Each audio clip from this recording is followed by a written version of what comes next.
Side dish இல்லையா? சைடிஸ்லாம் இல்லை மச்சான். சரி பரவாயில்ல விடு, நான் அப்படியே குடிச்சிக்கிறேன்.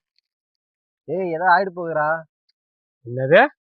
நம்மளுக்குலாம் ஸ்டீல் பாடி, அதெல்லாம் ஒன்றும் ஆகாது. A few minutes later. ஐயோ அம்மா வயிறு என்னதான்டா கொடுத்த? ஒரு நேரத்துக்கு முன்னாடியே சொன்னேன் ஸ்டீல் பாடி ஒன்றும் ஆகாதுன்னு. டேய் உள்ள என்னென்னவோ பண்ணுதுடா, காப்பாத்துடா டேய். பேட்டரி தண்ணி மச்சான். என்னது பேட்டரி தண்ணியா? खत्म। Bye bye, tata, goodbye, गया। அட பாவி, எத்தனை வேடா காத்திருந்தா என்ன சாகடிக்கும்னு.